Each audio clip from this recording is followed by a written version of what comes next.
Allô, c'est Marie-André. Aujourd'hui, pour la portion Ashtanga, on va travailler sur Marichyasana C et D, donc les deux dernières variations de Marichyasana qui viennent dans la séquence. Pour commencer, on arrive toujours en posture assise, les jambes allongées.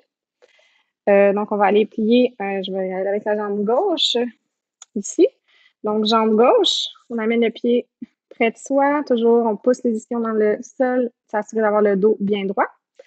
Et puis, on s'assure de bien ancrer le pied gauche au sol, légère distance entre l'intérieur du pied gauche et la cuisse droite. Donc, sur l'expiration, on va aller en torsion. Donc, on amène main gauche derrière et on va aller se coller sur le genou gauche. Et ensuite, flexion avant. On va descendre. On va aller faire une rotation interne avec l'épaule droite et on va plier le coude droit. Puis ensuite, on va se redresser. On relève les épaules, ça s'assure d'allonger le corps. Et on va aller attraper soit la main ou encore le poignet opposé, donc poignet gauche. Ça s'assure de bien descendre les omoplates, essayer d'ouvrir le cœur le plus possible, puis on amène le regard du côté gauche. On reste ici pour 5 respirations. Sur l'inspire, on ramène le regard à l'avant. On expire, on reste ici. Et on inspire, on est dans son vinyasa. Donc, pour Marichyasana C. Et ensuite, Marichyasana D. Donc, il va être en fait avec la jambe opposée en lotus. Donc, on amène le pied droit ici. Donc, en demi-lotus. On s'assure d'apporter le genou le plus possible vers l'avant. On apporte le pied gauche près de soi. Même chose. On s'assure d'avoir le pied gauche bien ancré au sol. Et ensuite, sur l'expiration, on va aller en torsion. S'assure d'allonger, de bien relever les épaules. Et ensuite, flexion, rotation interne. On plie le coude. On va aller attraper la main opposée ou encore le poignet.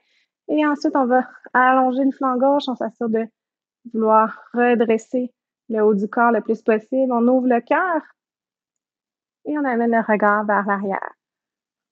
On s'assure qu'on a toujours le pied gauche bien ancré au sol. On essaie de descendre le genou droit vers le sol. Après 5 respirations ici. Sur l'inspiration, on ramène le regard à l'avant. Expire, on relâche et on reste ici. Et doucement, on revient et on y va dans son vinyasa. Donc, pour les variations possibles pour les deux postures, je vais aller de l'autre côté. Donc, on va pouvoir avoir un bel angle des deux côtés à ce moment-là. Donc, pour les variations, pour Marichyasana C, pour commencer, donc, toujours l'option d'avoir s'asseoir sur le bloc. Si jamais vous avez moins de longueur, en fait, vous êtes moins capable d'aller mettre le dos bien droit. Donc, on s'assure d'avoir le pied près de soi. Et puis, on peut aller tout simplement dans la torsion.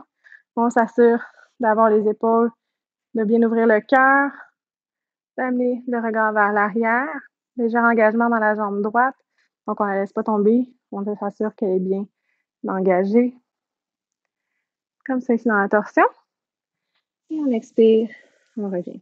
Toujours l'option, c'est d'aller travailler dans le bind avec la sangle. Donc, d'aller travailler avec, ça vient un petit peu comment travailler avec la sangle pour le bind. Sinon, pour Marichyasana D, donc ça serait d'aller porter, la variation serait d'aller porter le pied droit simplement dans près du fessier. Donc, on plie la jambe droite. On amène le pied gauche quand même, ici, juste près de soi.